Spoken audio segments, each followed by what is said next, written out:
Next up, please welcome moderator Alyse Nelson, President and CEO of Vital Voices Global Partnership, and our panelists for today, Nazanin Boniadi, actress and activist, Olga Kravchenko, co-founder and CEO of Musemio, and Shafiqa Khpalwak, poet, writer, and women's rights activist. Good afternoon, everyone.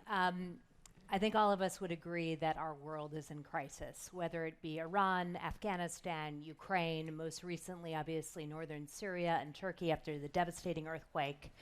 The climate crisis, the refugee crisis has topped 100 million people being displaced. In all of these crises, women are disproportionately negatively impacted.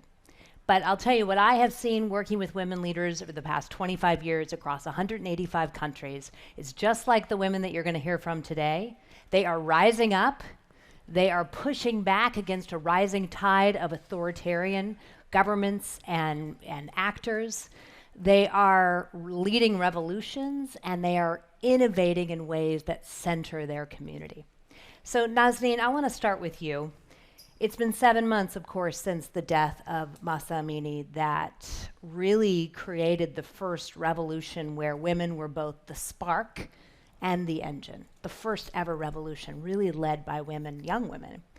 And today, actually, an open letter was released. You were one of those who signed on to that letter, and it was a collaboration, a uniting of women from Afghanistan and Iran who've come together to basically push the international community to classify the treatment of women in Iran and in the Taliban-controlled Afghanistan as gender apartheid.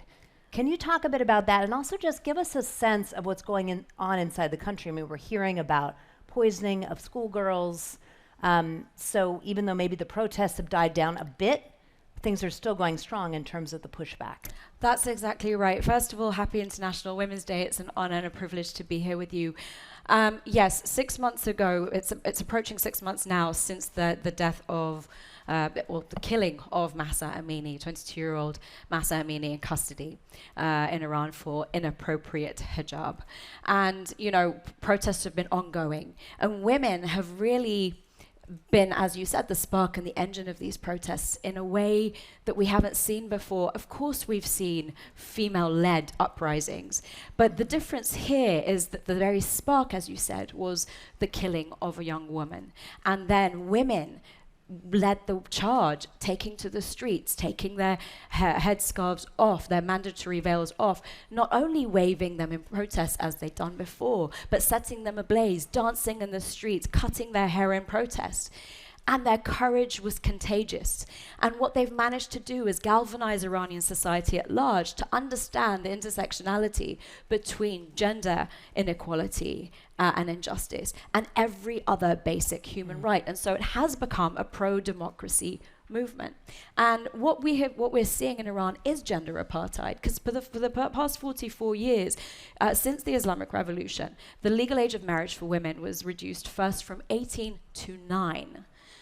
Yeah, and it was later in 2002 raised to 15, which is still terrible. But girls as young as 9 can still get legally married with the permission of their father or a judge. Women in Iran don't have equal rights when it comes to testimony before the law, inheritance rights, and so many other things. So the compulsory veil has really just become an outward symbol of their oppression. And why gender apartheid? Why is this important? Because, of course, we have a legal definition for racial apartheid from South Africa. And what that does, what we don't have is the legal definition for gender apartheid. It's the same thing. It's a way for the authorities to keep and support these entrenched systems of power in place. So once we find that legal definition, have states acknowledge it as gender apartheid, we have a way to legally then go against that and challenge the Islamic Republic on that front. And this open letter is exactly what this does. People coming together, please sign it if you can. It's endgenderapartheid.today. Visit the site and please sign on. Thank you. Thank you. It's been an incredible inspiration, and I look to you, Shafiqa, and everything that's going on in Afghanistan. Of course, it's been about 1.5 years since the Taliban took over, and you, along with many other women, because you had a voice and you were a leader, you're a poet, you're now a Fulbright scholar, you evacuated. Really, you had no choice. You didn't want to, I know. But what's interesting to me is that in that time, sadly, Afghanistan has fallen off the front page of the newspaper. We are not hearing so much about it. And in the background, the Taliban has put forth 93 edicts that is rolling back the rights of women. And this is not just taking women back 20 years. This is just archaic, crazy edicts and rules over women. Can you talk a little bit about that and just give us a sense about what's going on inside the country? Thank you. It's great pleasure to be here. I think Afghanistan is now an open prison for women, not only for women, but to every Afghan who wants to have a normal life. What I felt in the last 1.5 years is that for the world, human rights are concerned when there are political interests attached to it. When there are no political interests to it, the world is not going to consider you. And this is what we saw. Afghanistan is no longer a country that will serve politically to the world. But with that said, women are not only banned from schools and universities, but from employment in any sector, from public service, from private sector, from the humanitarian aid that was the most distributors were women, and now they are banned to be employed in the NGOs and even in the UNAMA with the UN. In the media, when there might be 1 or 2 female presenters, but they have to veil their faces completely, and even as a speaker who wants to appear in the Afghan media, she has to veil completely her face. They're banned even from going to parks. They cannot go to park. They cannot travel without a male escort. So basically, women are completely erased from public space in Afghanistan. And what hurts me the most, and what they justify this within the culture, Afghan culture and Islamic values, which are completely untrue. We are now an Islamic country. And you see, and the way I am dressed, this is Afghan traditional clothes. This is not who we are. It's the ideology of that group who want to justify their whatever ideology they have within the name of Islam. And I was expecting at least 2 groups of people, the female leaders across the world, the feminist movements, that they will speak up more against that. And if we are claiming that women leadership is different, now it is time to show it. If you think you lead different than men, then it is time for you to show and stand up with Afghan women, with the women of Iran, with women in every other country. It is a crime against humanity. When it's a crime against humanity, it's not a crime against one individual. It is about every other human beings. And if you think this is not going to affect you, it is definitely going to affect you, because Afghanistan will be again, a fertile land for terrorism and extremism, and it's like poison who does not recognize anyone. It kills everyone, and the Islamic countries. And I think the EU, the UAE, and other countries, they can lead and tell us if this is Islam, what the Taliban are saying, then even tell us that. And if it is not, they have the responsibility to stand up against that. Thank you. Thank you. Olga, I want to bring you into the conversation. Obviously, all of us witnessed the unprovoked invasion by Russia of Ukraine. That led to women and children in the millions fleeing their homes, displaced throughout the country, but also over the borders. This has led to the rise of human trafficking and other exploitation of women and children. Because of course they didn't have their husbands with them, or male family members. But it's also led to rape as a weapon of war from Russian soldiers. But I know that you choose to look for the light in the darkness. And you have talked about how women in Ukraine, post this war, will actually transform the country. Talk about that, but because I think all of us need to know that there's that glimmer of hope in Ukraine right now.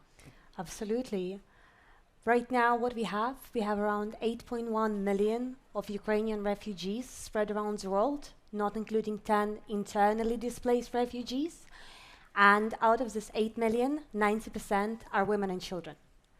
So what we are actually seeing that around the world, Ukrainian women are becoming the new face of Ukraine, who are upskilling themselves, who are finding the new routes to start from the very, very scratch, not having any networks, not having any possibility to find the jobs, to sometimes cover their basics, but they're striving to build this new connections that will effectively help Ukraine to rebuild itself once we get to the point of our common victory.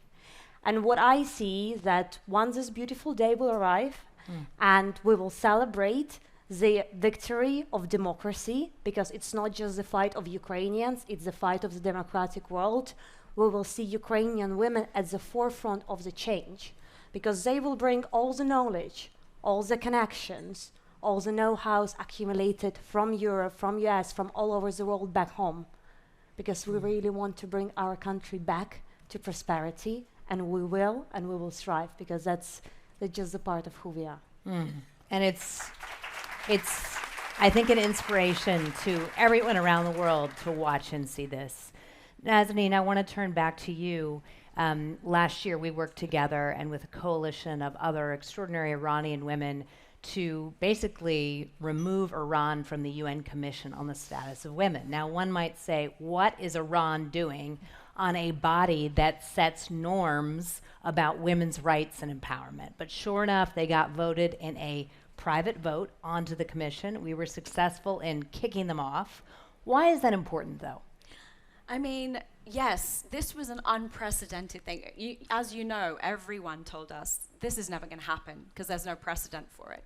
But of course, the Iranian diaspora and other leaders, and really led by the people inside Iran, this was something that people, women's rights defenders inside Iran wanted and asked us to champion. Get the Islamic Republic kicked off the UN Commission on the Status of Women. And what that did, it's not just a symbolic move. Some people said, well, that's just embarrassing for them. What does it really do? But what it had done when they were on the commission was it had normalized and legitimized them in the arena of women's rights. And so by kicking them off, you're taking away that platform and stopping them. And essentially when you see schoolgirls, now over 1,000, at least 1,000 schoolgirls, attacked, being poisoned with chemical weapons, you understand that this is an ongoing problem, and they don't have the right to be on that commission. And really, I want to also talk about the commonality here, because whether you're from Afghanistan or Ukraine or Iran, our bodies, the women's bodies and souls and minds have become battlefields for these despots and these dictators. And there was a great piece in Foreign Affairs last year, Iran's women on the front line, on the front lines, and I think that is really important to understand, that when women are at the center of participation in these movements, they have a greater chance of succeeding. And that's what we're seeing. When you see the hope that you're talking about, Olga, it's because women are centered in these movements, and I think we will succeed. I so agree, and I think that what I have seen from women is that they bring solutions. Even in the darkest, most difficult days, they find that light and they bring solutions. Shafiqa, just coming back to you, I think a lot of people look at what has happened under the Taliban's regime, the drop of the economy from, 38% of people living below the poverty line to 90%. 90% of our population in Afghanistan living below the poverty line. So what do we do to move forward? You hear people talk about, well, I don't think we should recognize them. We shouldn't be in conversations with the Taliban. Absolutely not. And then on the other side, you hear people say, we need to recognize them. They're in charge. Acknowledge them. Is there a middle ground here? And how will women push forward for that middle ground? Thank you. Every country is different, and even in that country, every situation requires a different strategy and mechanisms. And I think for now in Afghanistan, we really need to find this middle ground, We really need to talk about it. And the numbers that you're speaking, we have, one of the surveys shows that we have 2 million widows in the country who do not have a male mahram to provide for them, and then they now do not have the right to be employed anywhere. Then their children, and they're, of course, see how they're facing that, and everything. And I think there must be a middle ground in to find a way. But the problem is that it is not the Afghans, it is not the Afghan women who are not willing to talk and negotiate. It is the Taliban who do not want to sit on the table with the women and with other Afghans. So if we are going to find a common ground, it is up to them to come to the table and talk with us. What can we? How can we move forward? And women are willing to sit down with the Taliban and talk. Well, we don't have any other choice. Another war, we can't afford that. We had too much of that. 4 decades of war, 4 decades of bloodshed. We have enough of that. I think we don't have any other choice. That is the only way. But by negotiation, we don't mean to surrender. We don't mean to give up. It has to be, and not compromise on the fundamental rights that we have as human beings. But of course, we can talk about this. Like, where is the problem? They do not have justification for their policies. As I say, they say like this is the Afghan tradition, but we saw in the most conservative parts of Afghanistan, teenager girls came out and protested, and they wanted their schools to be reopened without any their parents, without their fathers, their brothers to be on their side. So which part of this is the Afghan culture? When these universities were banned, boys came out and said all or none. Either we all are going to university or none is going to university. They are Afghan boys who grew up in the country. I'm an Afghan girl, I'm a Muslim, and we see like billions of other Muslims across the world. We see Amina Muhammad, she's the deputy of the UN, she's a Muslim woman. So this is their justification, which is, I don't know, unreasonable. So how do they justify? We have to come together and talk about this. If they are right, we will give up. And if we are right, they have to come to an understanding. Well, I think one of the things that's amazing is women are always the last to leave negotiation tables, right? And that's what you want. People who are willing, which women are, to put ego aside and find common ground. And that's what obviously has to happen. Olga, I wanted to turn back to you because, you know, I think, and I know you have experienced, that women do lead differently, and that difference is desperately needed. How have you seen that in the last year since the invasion? Yeah, I greatly believe that women have a different leadership style. We lead with empathy. We put people that we are working with, that we are helping at the forefront of every single conversation. And the amazing phenomena that I've seen since the beginning of the war is that Ukrainian women started building communities around themselves in different countries that they ended up being displaced. A great example of that is London Tech community in the UK that helps displaced women to find jobs. They provide training for them to upskill them, start their own businesses, saying you can realize your ambition while being here, because then we know you will bring it back home. And I think this idea of this naturally born leaders that are coming out of crisis is something that is very much part of our nature as women, and we can only thrive by sharing what we can give to the world with each other. And only this way we can really empower for a change, whether it's being Ukraine or it's being Afghanistan or it's being Iran, because this way we can finally find our place and really shows that the time has come. The time has come to actually hear our voice and take it into account and just make it a norm. Absolutely. You know, I couldn't agree with you more. Women lead differently. That difference is needed. And, you know, we do global mentoring walks all over the globe, 135 of them this year. 9 of them are in Ukraine, which says to me the spirit and the desire of women to connect and want to mentor each other is there. And it's beautiful. In the 0 time we have left, but so important, I want to just hear from each of you very quick. What is the one thing everyone in this room can do to support the important work that you do? I think the immediate is end gender apartheid. .today. If you visit the website, and please add your names to acknowledge, legally acknowledge that gender apartheid exists. Olga? While Ukrainians have freedom as part of their DNA, we also need help, and we are really bad asking for help. And the big thing that people lost is their communities. So if you're meeting a Ukrainian woman, ask whom she wants to meet, but if there is any introduction you can provide so she can start building from the ground up. And Shafiqa, the last word. So of course, Afghan women, only those who are in exile in diaspora have some voice, and the rest are all voiceless. Become a voiceless creator in the country. Please be their voice. Speak about them wherever you can, and push your governments, your organizations. Use your influence for making and taking some actions that will bring tangible results for us. You are the only hope left for us. Thank you. Wow. Thank you all so much. Use your power to empower this International Women's Day and speak out and up for other women. Thank you.